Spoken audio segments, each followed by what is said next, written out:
Ang boses ni Ricardo, ang karibal niya sa board, ay parang isang ugong na walang katapusan sa malamig na conference room.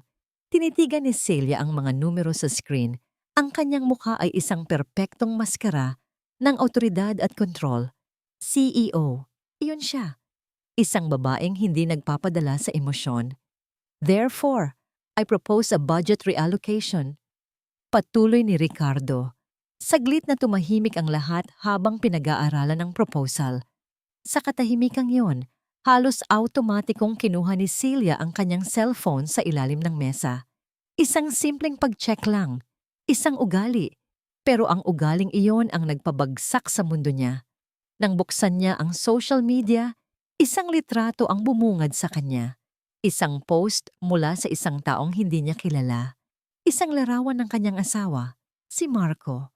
Nakaakbay ito sa isang babaeng bata at napakaganda. Ang mga ngiti nila ay abot tenga. Hindi iyon isang panangiting pangkaibigan. Hindi iyon isang akbay na pangtrabaho. Naramdaman ni Celia ang unti-unting panlalamig ng kanyang mga kamay. Ang tibok ng kanyang puso ay biglang bumilis, malakas, at halos marinig niya ito sa kabila ng katahimikan ng silid. Si Marco, ang kanyang asawa, may kasamang iba. Ma'am Celia, are you okay with the proposal? Naputo lang kanyang pagkatulala. Mabilis siyang nag-angat ng tingin. Lahat ng mata ay nasa kanya. Ngumiti siya. Isang ngiting sanay na siyang isuot. Let me review the figures again, Ricardo. I see a few discrepancies.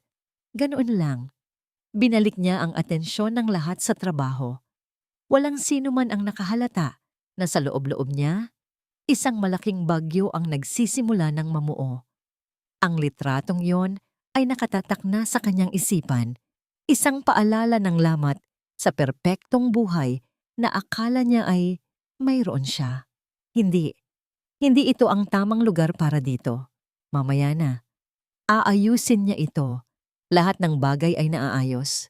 Ang biyahe pa uwi ay ang pinakamahabang biyahe sa buhay ni Celia. Ang bawat pulang ilaw sa trapiko ay parang isang pagsubok sa kanyang pasensya. Ang bawat busina ng sasakyan ay parang sigaw sa loob ng kanyang ulo. Sino ang babaeng yon?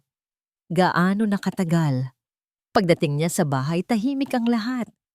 Inaasahan niyang darating si Marco bago siya, pero wala ito.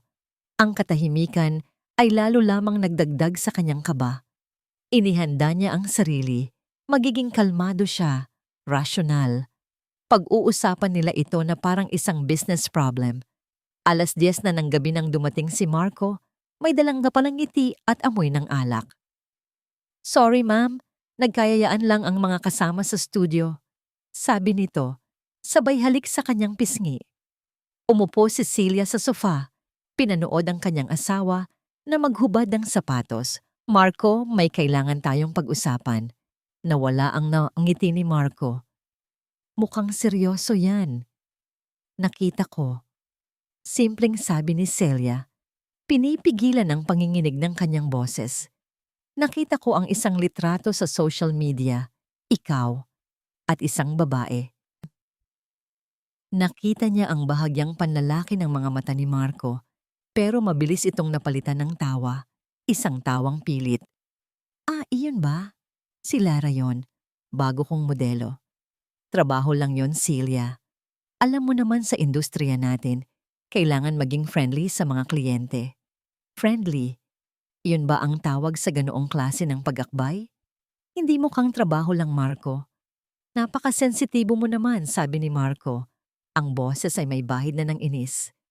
CEO ka ng isang malaking company, pero ang isang maliit na bagay, pinapalaki mo. It was a misunderstanding. Wala lang yon. Wala lang yon. 3 salita na parang sampal sa kanyang mukha. Gusto niyang sumigaw, magwala. Ibato ang lahat ng bagay na mahawakan niya. Pero hindi siya ganoon. Siya si Celia, ang CEO. Kinokontrol niya ang lahat. Okay, sabi niya. Ang boses ay kasing lamig ng hangin mula sa aircon. Kung sabi mo wala lang, sige, pagod na ako. Matututulog na ako. Tumayo siya at tinalikuran ito. Hindi na hinintay pa ang kanyang sagot. Sa loob ng kwarto, doon niya pinakawalan ang isang butil ng luha. Isa lang, hindi niya hahayaang makita ni Marco ang kanyang kahinaan. Nang gabing iyon, habang mahimbing na natutulog si Marco sa kanyang tabi, hindi makatulog si Celia.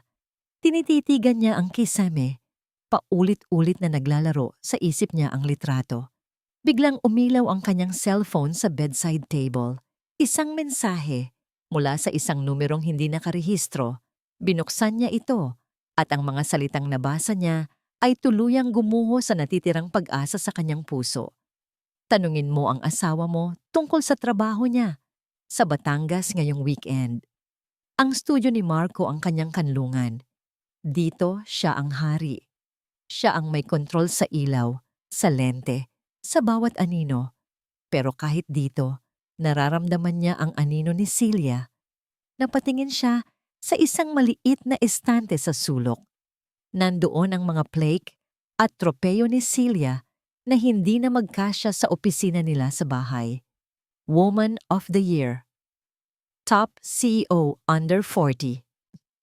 Ang bawat isa ay parang isang paalala ng kanyang sariling pagkukulang. Siya ay isang mahusay na photographer. Alam niya iyon.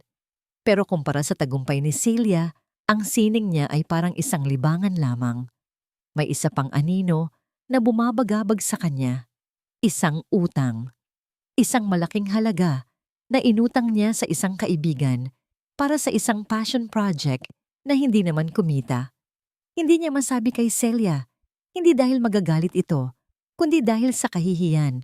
Paano niya aaminin sa kanyang asawang kayang bumili ng kahit anong gusto nito na siya ay bigo? Bumukas ang pinto ng studio at pumasok si Lara. Dala ang isang ngiting kasing liwanag ng umaga. Sir Marco, good morning po.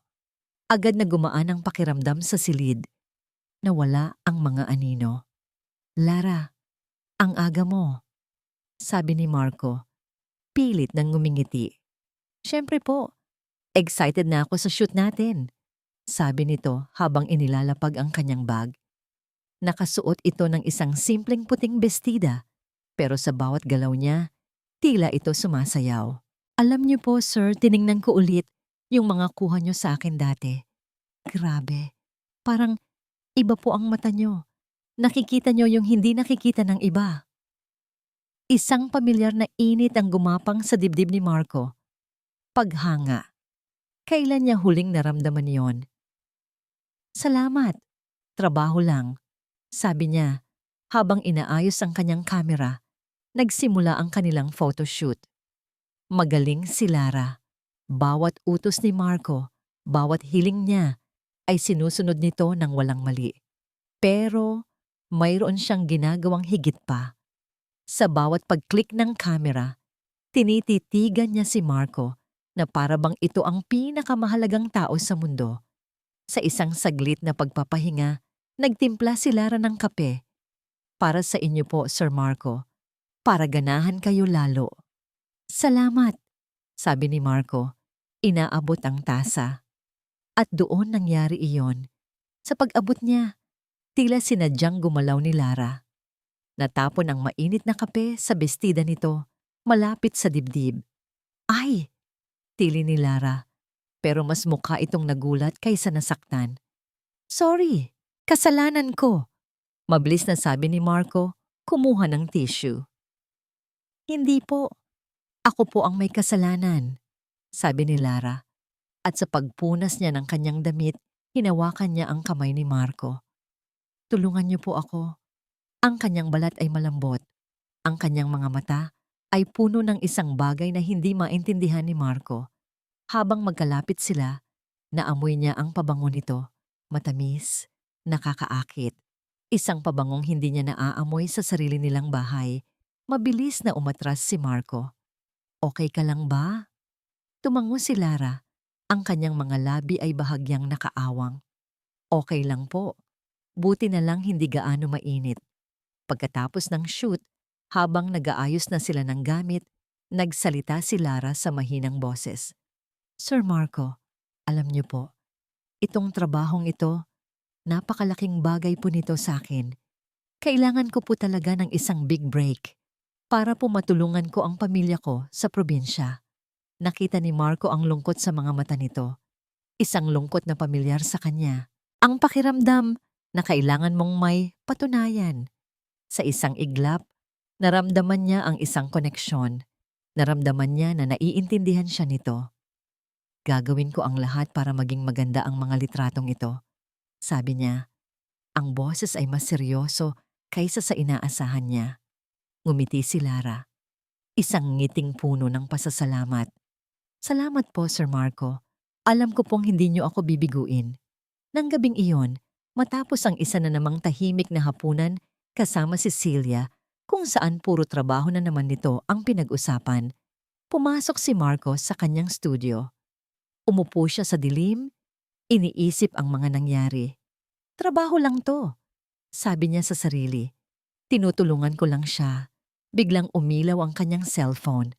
Isang mensahe mula kay Lara, isang litrato, isa sa mga kuha niya kanina, pero mas daring, mas personal.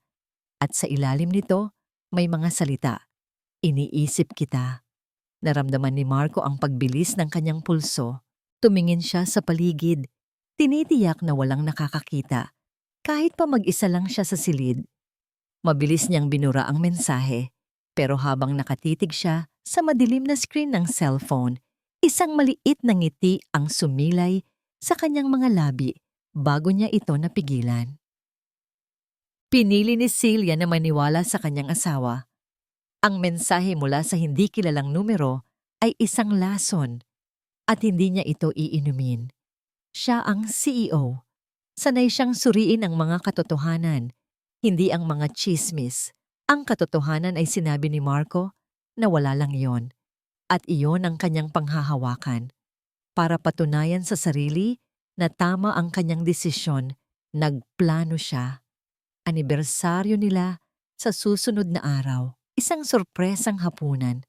Hindi sa isang mamahaling restaurant kung saan kilala sila ng lahat, kundi sa kanilang sariling tahanan. Lulutuin niya ang paborito ni Marco.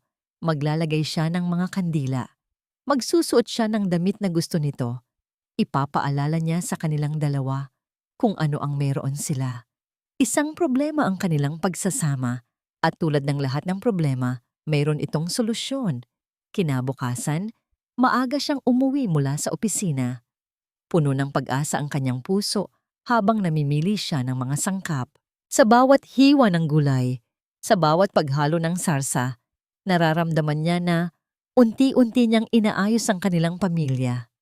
7:00 ng gabi. Ang lahat ay nakahanda na. Ang amoy ng nilulutong steak ay bumabalot sa buong bahay. Ang kislap ng mga kandila ay sumasayaw sa dingding. Nakatayo si Celia sa harap ng salamin.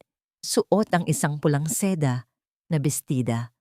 Simple, pero elegante.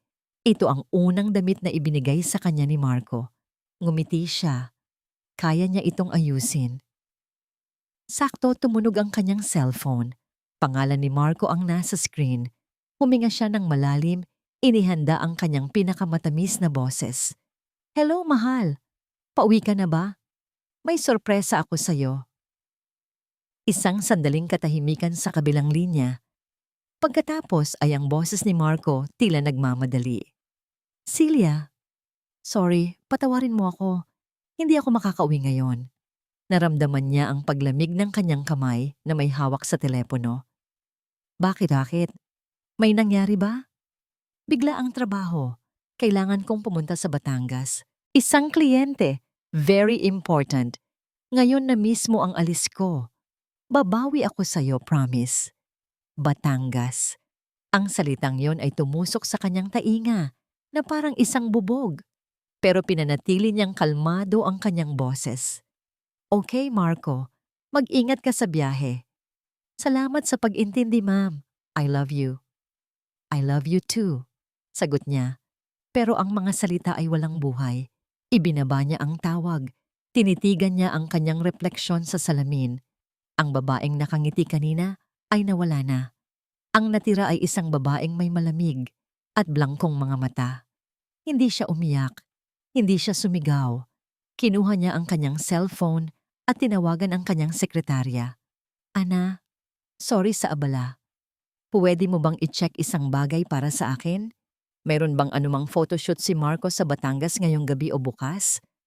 Sandali lang po, ma'am. Ilang minuto nang nakakabinging katahimikan. Si Celia ay nakatayo pa rin, hindi gumagalaw, habang ang bango ng steak ay nagsisimula nang maging kasuklam-suklam sa kanyang pangamoy. Ma'am Celia, bumalik ang boses ni Ana. Wala po. Walang nakabook na kahit anong trabaho si Sir Marco sa Batangas. Ang huling kliyente niya ay si Miss Lara Velez at natapos na po ang kontrata nila kahapon. Salamat, Ana. Iyon lang. Ibinaba niya ang tawag. Tumingin siya sa paligid, sa perpektong mesa, sa mamahaling pagkain, sa 2 baso ng alak na naghihintay. Ang lahat ng ito ay isang malaking kasinungalingan. Isang teatro na siya mismo ang gumawa. Umupo siya sa isa sa mga upuan. Dahan-dahan. Kinuwiyom niya ang mamahaling linen napkin sa kanyang kamao. Ang kanyang mga buto ay halos lumabas sa higpit ng kanyang pagkakahawak. Ang galit na kanyang pinigilan kanina ay bumabalik. Hindi na isang alon, kundi isang tsunami, handang wasakin ang lahat. Tumayo siya, kinuha ang susi ng kanyang kotse at lumabas ng bahay. Hindi niya alam kung saan siya pupunta. O marahil, alam niya. Kailangan niyang makita. Kailangan niyang malaman. Nagmaneho siya patungo sa studio ni Marco. Madilim ang kalsada. Tahimik. Ang tanging naririnig niya ay ang malakas na pagkabog ng kanyang dibdib. Nandoon nga. Ang sasakyan ni Marco nakaparada sa labas. Ang sasakyan ni Marco nakaparada sa labas. Nakatitig lang si Celia dito. Para itong isang monumento ng kasinungalingan. Hinawakan niya ang manibela. Ang kanyang mga daliri ay namumuti sa higpit ng pagkakahawak. Anong gagawin niya? Mag-iskandalo? Kumatok at sumigaw? Hindi. Hindi siya ganoon. Pinatay niya ang makina ng kanyang sasakyan at bumaba. Ang bawat hakbang niya sa aspalto ay mabigat at may determinasyon. May duplicate key siya ng studio. Tahimik niyang ipinasok ito sa seradura. Dahan-dahan niyang pinihit, walang ingay, sumalubong sa kanya ang dilim. Ang tanging liwanag ay nagmumula sa isang siwang sa ilalim ng pinto ng darkroom sa dulo ng pasilyo. At mula roon, narinig niya ito, isang halakhak. Ang halakhak ng isang babae, mahina, malandi. Sinundan niya ang tunog. Hindi siya gumawa ng anumang ingay. Sa bawat hakbang, ang puso niya ay parang pinipiga. Nang marating niya ang pinto, dahan-dahan niyang itinulak ito. Ang bumungad sa kanya ay isang eksenang hinding-hindi niya malilimutan. Nakaupo si Marco at Lara sa isang maliit na sofa. Magkalapit na magkalapit, may isang bote ng alak sa lamesa. Nagtatawanan sila habang tinitingnan ang screen ng laptop ni Marco. Ang kamay ni Marco ay nakaakbay sa balikat ni Lara. Hindi sila naghahalikan. Wala silang ginagawang masama sa teknikal na paraan. Pero ang kanilang pagiging komportable sa isa't isa, ang kanilang mga tingin, ang kanilang mga ngiti, iyon ang pumatay kay Celia. Iyon ang kataksilan. Hindi ang pisikal na gawain, kundi ang emosyonal na pagnanakaw. Batangas, Marco? Ang boses ni Celia ay hindi malakas, pero tumagos ito sa buong silid. Mas matalas pa sa isang patalim. Gulat, iyon ang unang rumehistro sa mukha ni Marco. Sinundan ng takot. Mabilis siyang tumayo at lumayo kay Lara, na para bang ang babae ay apoy na nakapaso sa kanya. Celia! Anong ginagawa mo dito? Nauutal niyang tanong. Hindi ito ang iniisip mo. Talaga? Sagot ni Celia.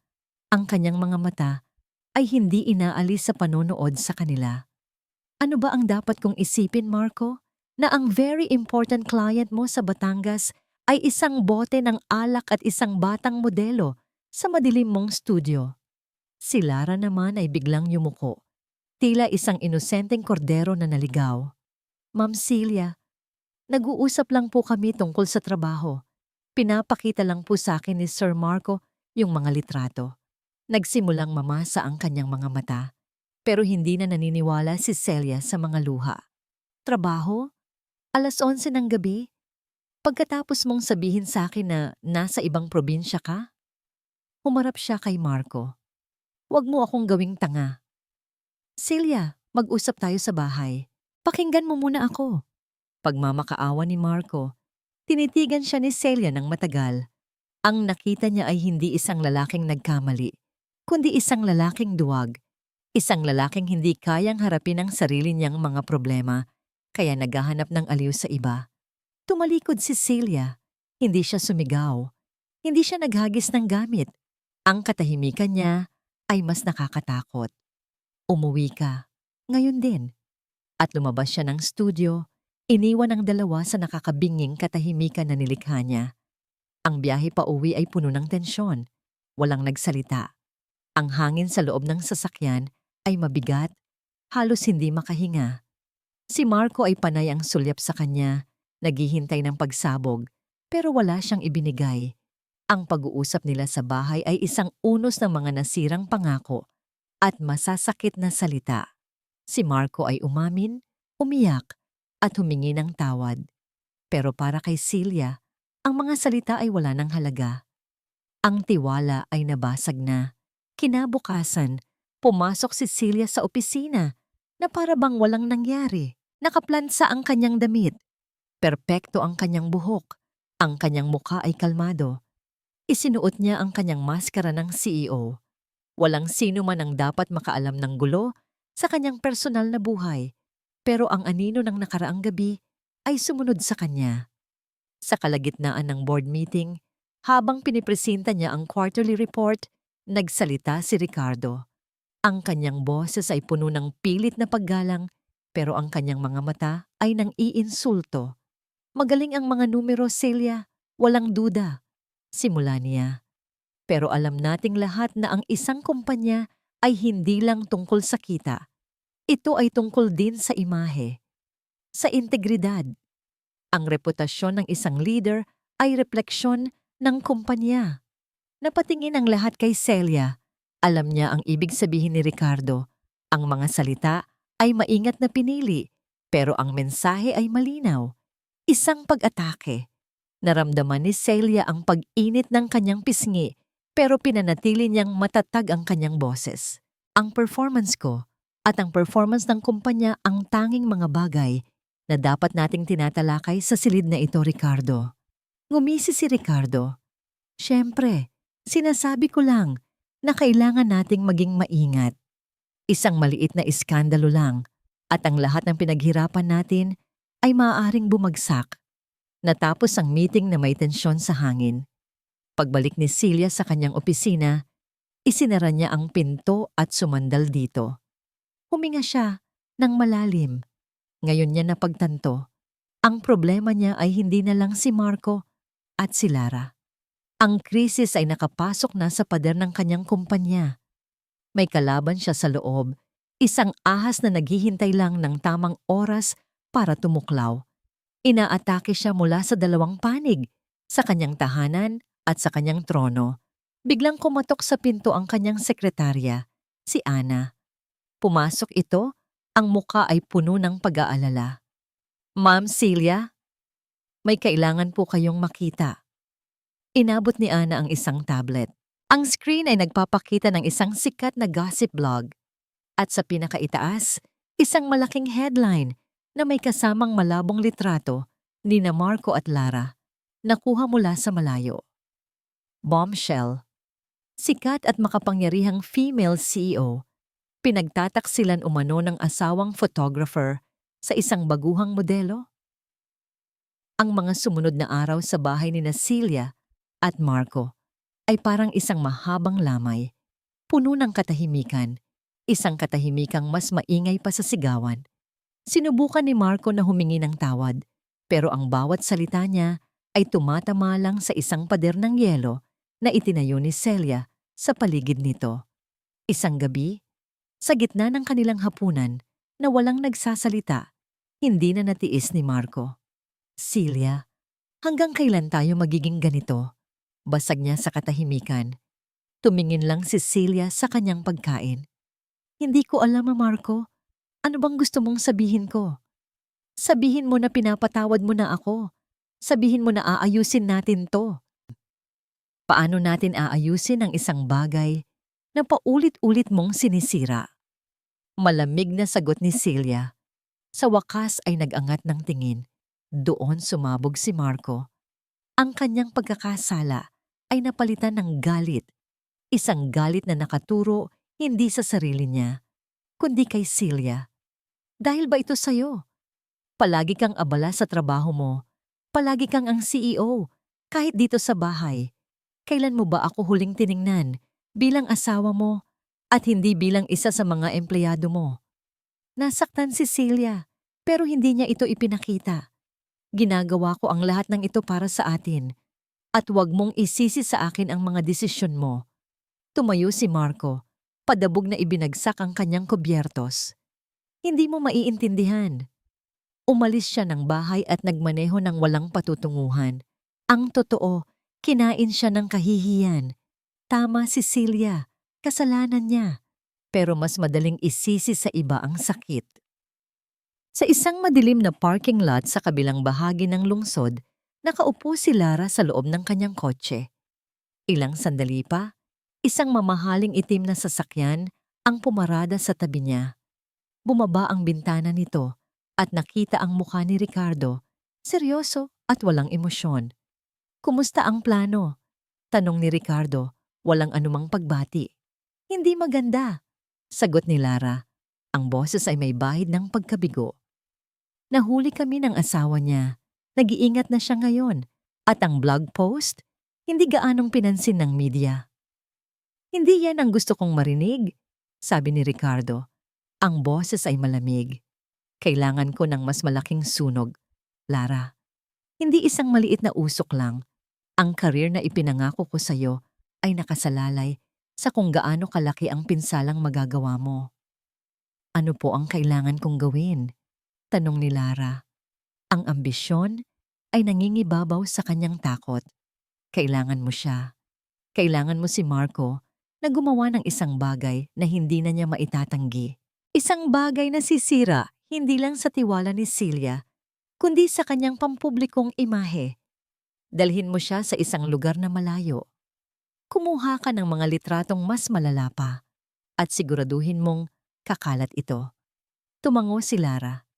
"Masusunod po." "Good. Dahil kung mabigo ka, kalimutan mo na ang lahat ng pinag-usapan natin," sabi ni Ricardo bago mabilis na isinara ang bintana at pinaharurot ang kanyang sasakyan paalis.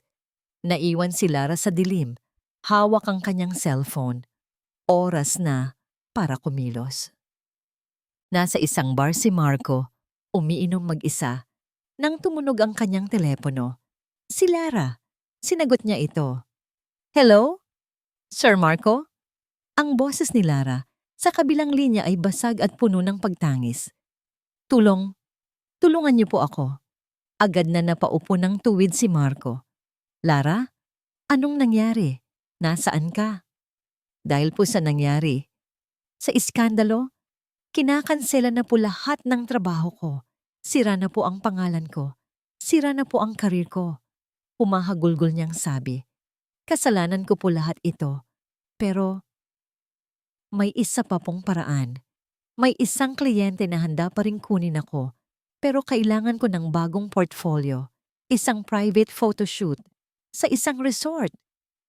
"Hindi ko na yata kayang gawin yan, Lara," sabi ni Marco. Naaalala ang galit sa mga mata ni Celia. "Kayo lang po ang makakatulong sa akin." Pagpapatuloy ni Lara, mas desperado. "Kayo lang po ang photographer na pinagkakatiwalaan ko. Isang beses lang po. Para lang po ito sa career ko. Para sa pamilya ko. Pagkatapos nito, hindi na po ako magpapakita sa inyo kahit kailan. Pangako." Ang mga salita ay tumama sa puso ni Marco. Kayo lang ang makakatulong sa akin.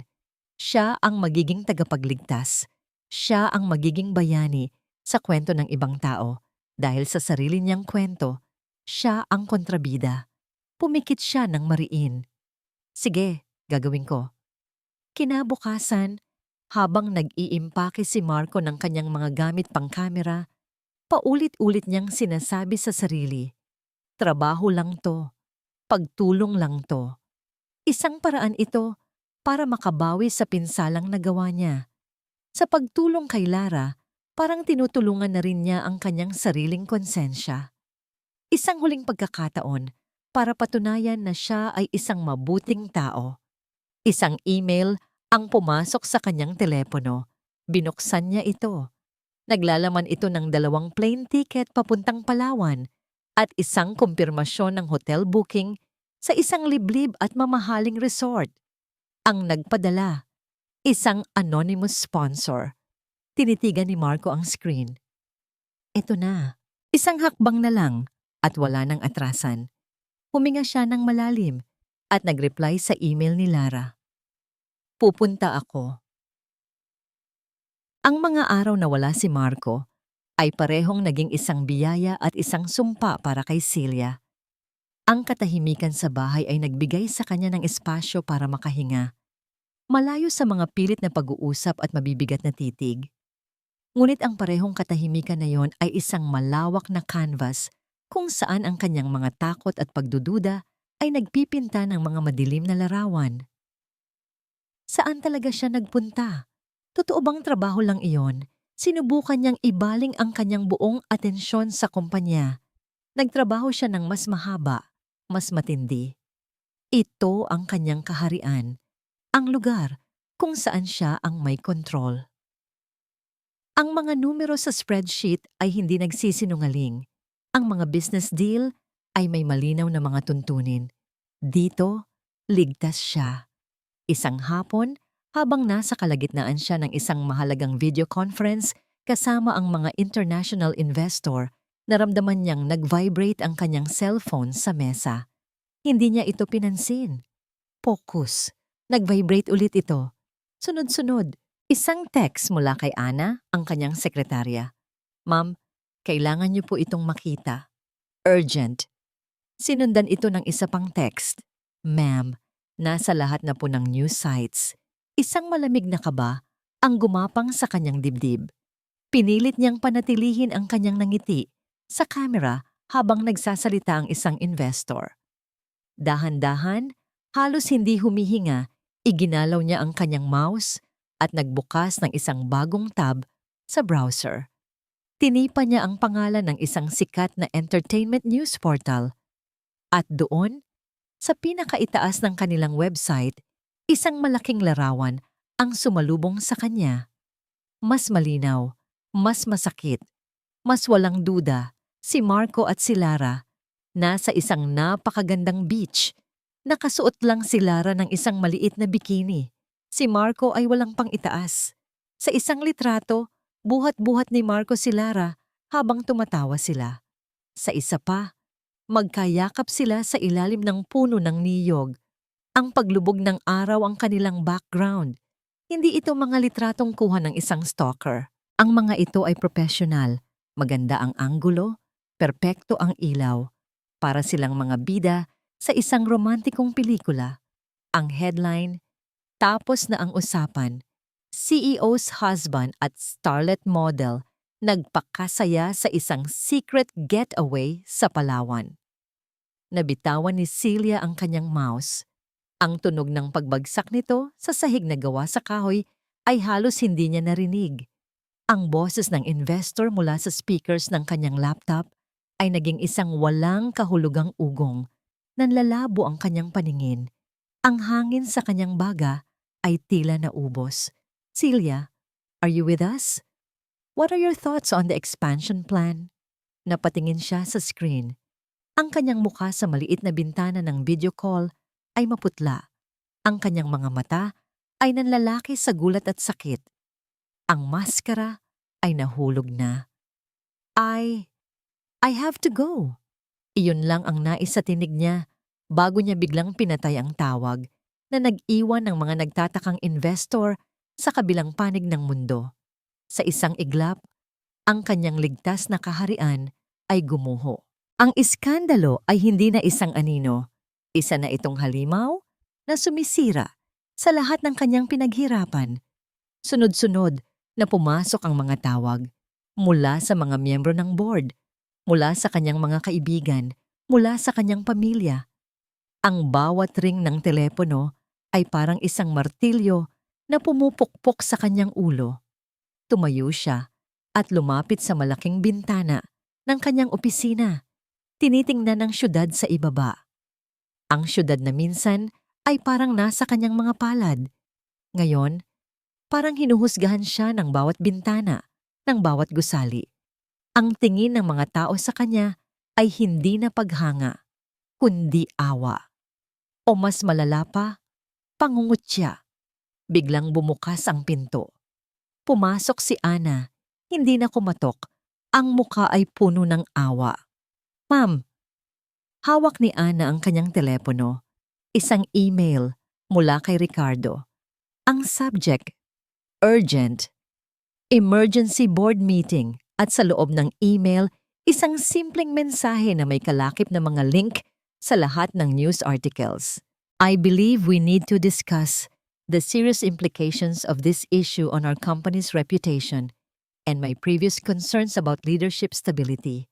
I am calling for an emergency meeting tomorrow morning to address this. Tapos na. Ito na ang atake. Ang patibong ay isinara na. Napayuko si Celia. Isinandal ang kanyang noo sa malamig na salamin ng bintana. Nararamdaman niya ang pagbagsak ng lahat, ang kanyang pagsasama, ang kanyang reputasyon, at ngayon, ang kanyang kumpanya. Ang lahat ng pinaghirapan niya, ang lahat ng isinakripisyo niya, ay nawawalang parang buhangin sa kanyang mga kamay. Nakatayo siya doon, sa tuktok ng kanyang tore, pero pakiramdam niya ay nahuhulog siya sa isang napakalalim na bangin at wala siyang makapitan. Hindi pumasok si Celia sa opisina kinabukasan. Sa kauna-unahang pagkakataon sa kanyang karera, tumawag siya para sabihing may sakit siya. Pero hindi sakit ang nararamdaman niya. Iyon ay pagkamanhid. Maghapon siyang nakaupo sa dilim ng kanilang sala, hindi binubuksan ng ilaw o ang mga kurtina. Ang cellphone niya ay naka-silent mode, pero nakikita niya ang pag-ilaw ng screen sa bawat text at tawag na hindi niya sinasagot. Bawat ilaw ay parang isang matulis na paalala ng kanyang kahihiyan. Pinilit niyang intindihin. Paano sila umabot sa ganito? Ang pagmamahalan nila ni Marco, na dati parang isang matibay na pundasyon, ay gumuho na parang kastilyong buhangin. Ngunit habang paulit-ulit niyang tinitingnan ang mga litrato sa kanyang isipan, ang mga perpektong anggulo, ang propesyonal na ilaw, ang tila scripted na mga ngiti, isang bahagi ng kanyang pagiging CEO ang nagsimulang magising. May mali. Hindi ito basta-basta isang simpleng pagtataksil. Masyadong perpekto, masyadong malinis. Ang timing ng paglabas ng mga litrato, kasabay ng pag-atake ni Ricardo sa board, masyadong planado. Hindi ito gawa ng isang hangal na lalaki at isang desperadang modelo lang. Ito ay isang operasyon, isang pag-atake. Biglang nagkaroon ng focus ang kanyang isip. Ang kalungkutan ay napalitan ng isang malamig na determinasyon. Kung ito ay isang laban, kung gayon, lalaban siya. Pero kailangan niya ng mga armas. Kailangan niya ng katotohanan. Kinuha niya ang kanyang telepono at hindi ang mga kaibigan o pamilya niya ang tinawagan. Tinawagan niya ang isang numero mula sa kanyang lumang contact list. Isang pribadong investigador na minsan nang tinulungan ng kanyang kumpanya sa isang corporate case. Nagkita sila sa isang maliit at tahimik na kapihan sa gilid ng syudad. Hindi ko kailangang malaman kung ano ang ginawa ng asawa ko. Malinaw na yon, sabi ni Celia. Ang kanyang boses ay matatag at walang emosyon. Ang kailangan kong malaman ay kung sino ang tumulong sa kanya. Sino ang kumuha ng mga litrato? Sino ang nagpakalat nito sa media? At higit sa lahat, sino ang pinakanakikinabang sa pagbagsak ko? Tumango ang investigador. Naiintindihan ko. Bigyan niyo ako ng 48 oras. Ang sumunod na 2 araw ay ang pinakamahabang 2 araw sa buhay ni Celia. Pumasok siya sa opisina, hinarap ang mga mapanuring tingin, ang mga bulong-bulungan. Hinarap niya si Ricardo na ang mukha ay puno ng pekeng pag-aalala. Ngumiti siya, nakipag-usap siya, pero sa loob-loob niya, isa siyang tigre na naghihintay. Sa ikalawang araw, gabi na nang matanggap niya ang tawag. May nakuha na ako, sabi ng imbestigador. Nagkita sila sa parking lot ng isang gusali. Walang paligoy-ligoy na iniabot ng imbestigador ang isang brown envelope. Ang nagpakalat ng mga litrato ay isang PR agency na kilala sa paggawa ng mga black campaign at demolition jobs, paliwanag nito. At sa pagsilip ko sa kanilang mga financial records, may nakita akong isang malaking transaksyon 2 linggo na ang nakakaraan. Ang nagbayad? Isang shell corporation na pag-aari ni Ricardo. Naramdaman ni Celia ang pagtigil ng kanyang paghinga. Tama siya, pero may isa pa. At ito, sabi ng imbestigador, iniabot ang isang maliit na USB flash drive. Nakuha namin ang isang recording, isang pag-uusap sa telepono sa pagitan ni Ricardo at ng modelong si Lara. Nagmamadali siyang bumalik sa kanyang sasakyan. Nanginginig ang mga kamay na isinaksak niya ang USB sa port ng kanyang kotse.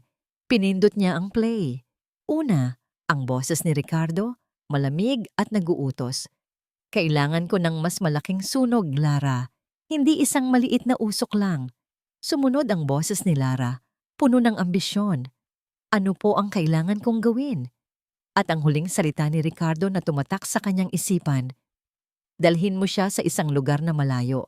Kumuha ka ng mga litratong mas malala pa at siguraduhin mong kakalat ito. Gawin mo ito at gagawin kitang brand ambassador ng susunod nating malaking proyekto. Isinandal ni Celia ang kanyang ulo sa manibela. Ang sakit ng pagkakanulo ni Marco ay biglang naging maliit kumpara sa napakalaking kataksilan na kanyang natuklasan. Hindi lang siya biktima ng isang mahinang asawa, biktima siya ng isang masalimuot at malupit na sabwatan. Si Marco ay hindi ang salarin. Isa lang siyang kasangkapan, isang tangang piyesa sa laro ng chess ng ibang tao. Isang kakaibang enerhiya ang dumaloy sa kanyang katawan. Hindi na ito lungkot, hindi na ito sakit. Ito ay galit. Isang naniningning, malamig, at nakapokus na galit. Itinuwid niya ang kanyang pagkakaupo. Kinuha niya ang kanyang telepono. Hinanap niya ang pangalan ni Marco at tumawag siya. Nang sagutin ito ni Marco, ang boses niya sa kabilang linya ay puno ng pagsisisi. Celia! Pinutol siya ni Celia. Ang kanyang boses ay kalmado, pero meron itong bigat na hindi pa naririnig ni Marco kailanman. Umuwi ka. Ngayon na. Celia, magpapaliwanag umuwi ka. Ulit niya, mas may diin. Alam ko na ang buong katotohanan. At hindi ito ang katotohanang inaakala mo. Dumating si Marco na parang isang basang sisiw na inabutan ng bagyo. Ang kanyang mukha ay gusot. Ang kanyang mga mata ay namumugto. Pagpasok niya sa pinto ng kanilang bahay, handa siyang lumuhod, magmakaawa, at tanggapin ang lahat ng galit ni Celia. Pero hindi galit ang sumalubong sa kanya. Nakaupo si Celia sa sala, tahimik. Sa lamesita sa kanyang harapan ay nakapatong ang isang laptop. Ang tanging liwanag sa silid ay nagmumula sa screen nito. Umupo ka, Marco, sabi ni Celia. Ang boses ay walang anumang emosyon. Sumunod si Marco, umupo sa pinakadulong bahagi ng sofa na parang isang estranghero sa sarili niyang pamamahay. Akala ko, ang problema natin ay tungkol sa atin. Simula ni Celia, ang tingin ay nakapako sa screen. Akala ko, nagkamali ka dahil mahina ka. Akala ko, pinili mong saktan ako. Sinaktan kita, Celia, at walang sapat na salita para sabihin kung gaano ako nagsisisi. Tumahimik ka, putol ni Celia. Sa wakas ay tumingin sa kanya. Ang mga mata niya ay hindi galit. Ang mga ito ay pagod. Oo, sinaktan mo ako. Pero ngayon, naintindihan ko na. Hindi ka ang totoong may kasalanan.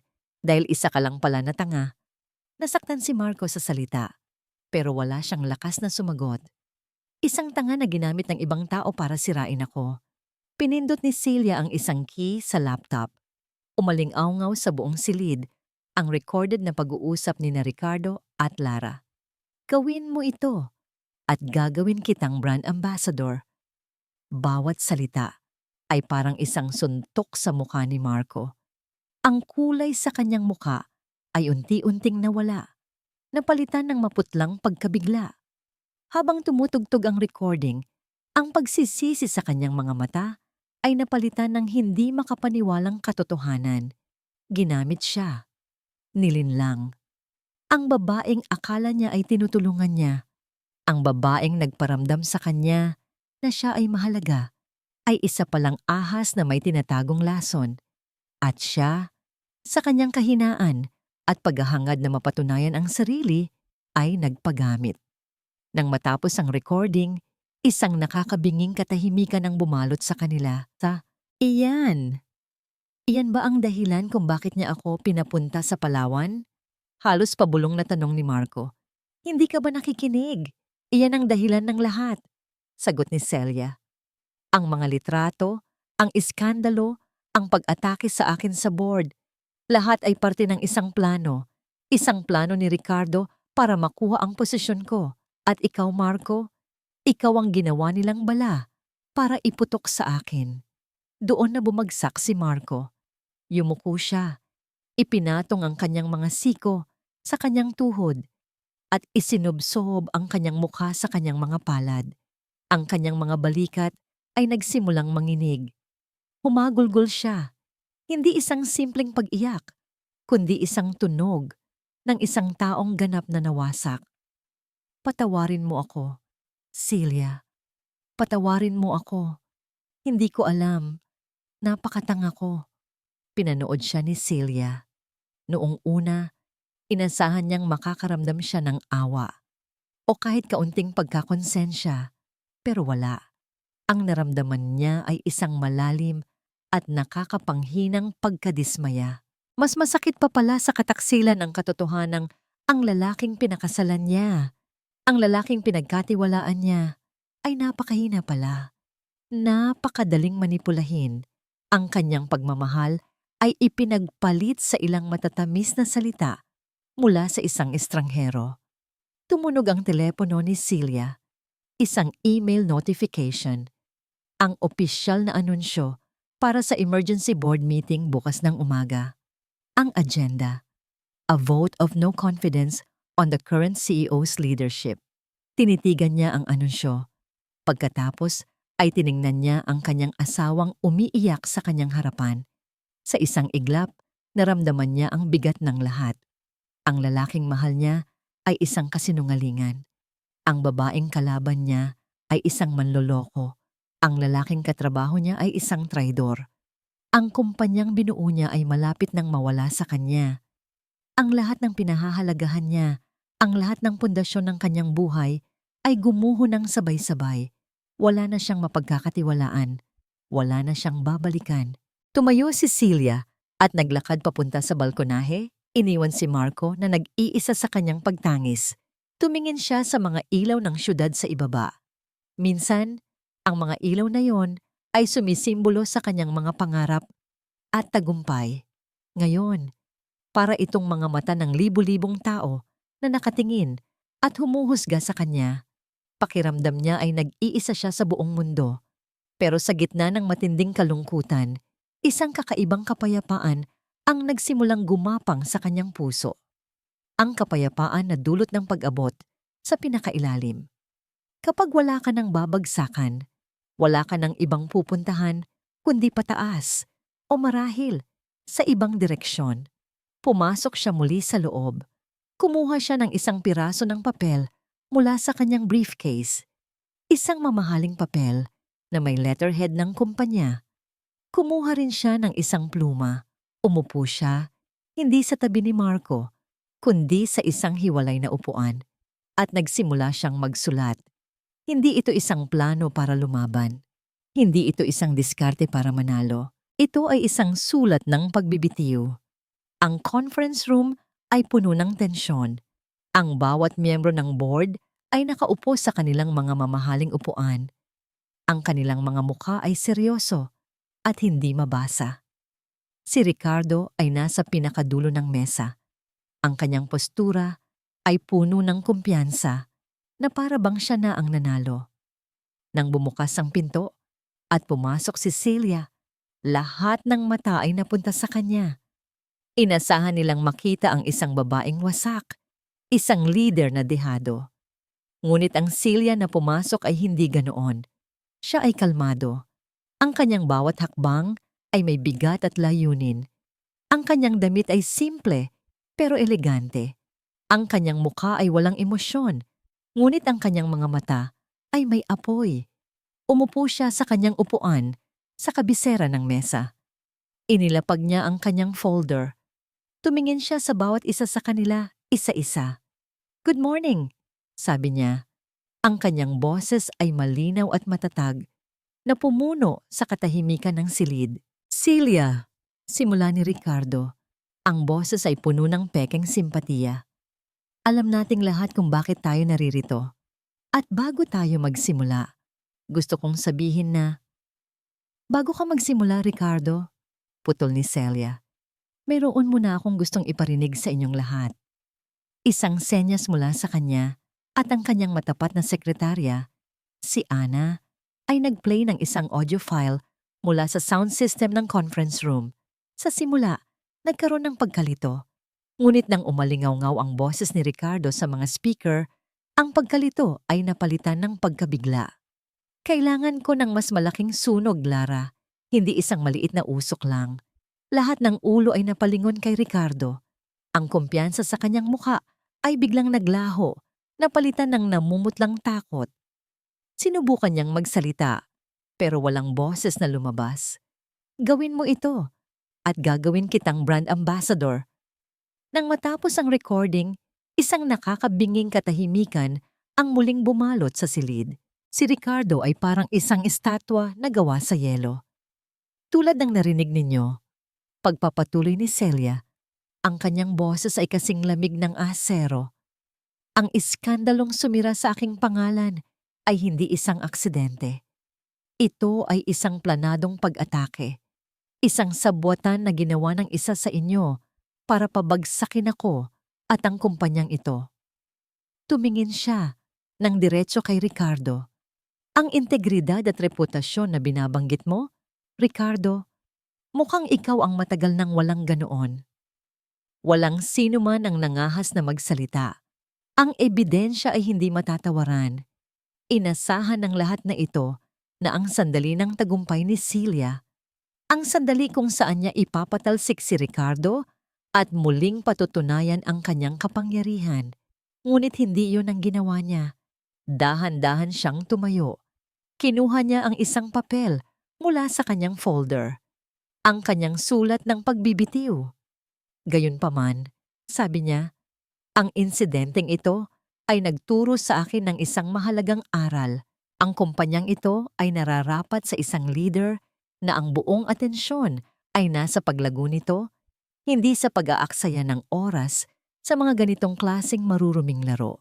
Inilapag niya ang sulat sa mesa.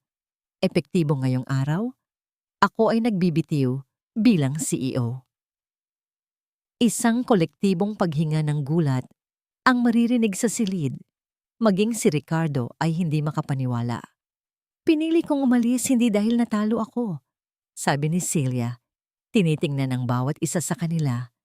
"Pinili kong umalis dahil mas pinipili ko ang aking kapayapaan. Kayo na ang bahalang maglinis ng kalat na ito." At sa huling pagkakataon, tiningnan niya si Ricardo. "Good luck," sabi niya, na may bahid ng ngiti, isang nangiting puno ng paglaya. Pagkatapos ay tumalikod siya at naglakad palabas ng conference room, iniwan ng isang kaguluhang siya ang nagsimula, ngunit hindi na niya responsibilidad na tapusin. Habang naglalakad siya sa hallway, Sa bawat hakbang papalayo sa kanyang opisina, sa kanyang trono, nararamdaman niya ang paggaan ng kanyang balikat. Para siyang isang reyna na kusang loob na nag-alis ng kanyang mabigat na korona. Naghihintay sa labas ng gusali si Marco. Tumayo siya roon, mukhang hindi nakatulog, naghihintay ng kanyang hatol. Nilapitan siya ni Celia. "Tapos na," sabi ni Celia. "Anong nangyari?" "Nag-resign na ako." At si Ricardo? Hindi na siya problema. Tumingin si Celia kay Marco at sa unang pagkakataon, wala nang galit o sakit sa kanyang mga mata. Ang naroon na lang ay isang malinaw na pagtanggap. Inilabas niya ang isa pang dokumento mula sa kanyang bag, isang annulment paper. Nakapirma na siya. "Celia!" Bulong ni Marco. Ang kanyang boses ay basag. Hinawakan ni Celia ang kanyang kamay ng marahan. "Pinapatawad na kita, Marco. Pinapatawad kita sa kahinaan mo, sa mga kasalanan mo. Pero hindi ibig sabihin noon ay kailangan nating manatili sa isang bahay na sira na." Binitawan niya ang kanyang kamay. "Pinipili ko na ang sarili ko. Pinipili ko ang kapayapaan. At sana, balang araw, piliin mo rin ang sarili mo at matuto kang tumayo sa sarili mong mga paa." Hinalikan niya si Marco sa pisngi. Isang halik ng pamamaalam. Pagkatapos ay tumalikod siya at nagsimulang maglakad palayo. Hindi na siya lumingon. Nagmaneho si Celia ng walang patutunguhan. Napunta siya sa isang lumang bahagi ng lungsod, sa isang kalye na matagal na niyang hindi napupuntahan. Huminto siya sa harap ng isang maliit, maalikabok na gusali. Ang salamin sa bintana ay malabo. Ang pintura ay natutuklap na. Ito ang dati niyang maliit na design studio. Ang lugar kung saan siya nagsimula bago siya lamunin ng corporate world. Pinatay niya ang makina. Tinitigan niya ang gusali. At sa gitna ng lahat ng nawala sa kanya, ang kanyang asawa, ang kanyang trabaho, ang kanyang dating buhay, isang maliit na ngiti ang sumilay sa kanyang mga labi. Isang ngiti ng pag-asa, isang ngiti ng muling pagsisimula. 6 na buwan ang lumipas. Ang dating maalikabok na studio ay isa ng maliwanag at maaliwalas na lugar. Ang mga pader ay pininturahan ng puti at ang malalaking bintana ay hinahayaang pumasok ang sikat ng araw.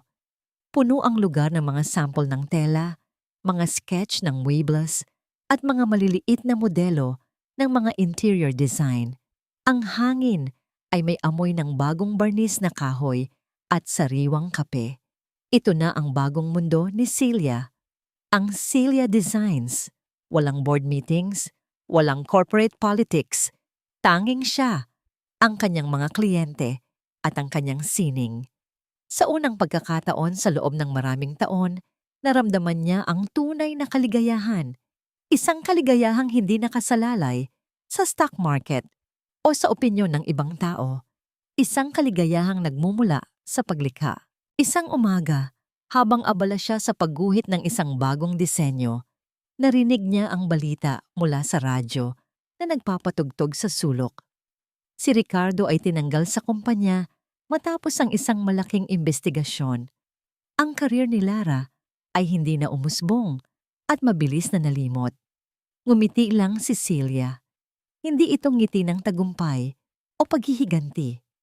Isa itong nangiti ng pagwawalang bahala. Ang kanilang mundo ay hindi na niya mundo.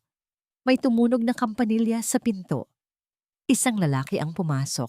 May hawak na blueprint. Siya ay matangkad. May maamong mga mata. At isang nangiting tila nahihiya. "Good morning.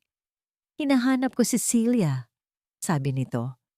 "Ako nga po," sagot ni Celia. Pinupunasan ng kanyang mga kamay na may bahid ng uling mula sa kanyang lapis. "Ako si Mateo," pagpapakilala ng lalaki. "Isa po akong arkitekto. Inirecommend ka ng isa kong kliyente." Sabi niya, kung gusto ko raw ng isang disenyong may puso, ikaw daw ang kailangan kong hanapin. Ngumiti si Celia. Maupo ka, Mateo. Inilatag ni Mateo ang kanyang mga plano sa mesa. Nagsimula silang mag-usap tungkol sa proyekto, isang maliit na library para sa isang komunidad. Ang kanilang pag-uusap ay dumaloy ng natural, puno ng paggalang sa sining ng isa't isa. Walang pagpapanggap, walang itinatagong agenda. Natagpuan ni Mateo ang kanyang sarili na mas napapatingin sa sigla sa mga mata ni Celia kaysa sa mga plano sa mesa. Nakita niya ang isang babaeng matatag pero hindi matigas. Isang babaeng dumaan sa apoy pero sa halip na maging abo ay naging isang napakagandang seramika. Alam mo, sabi ni Mateo, ang ganda ng lugar na ito, napakapayapa. Tumingin si Celia sa paligid ng kanyang studio, sa sikat ng araw na tumatama sa sahig na gawa sa kahoy. Kapayapaan, ulit niya sa salita, na para bang ninanamnam ito.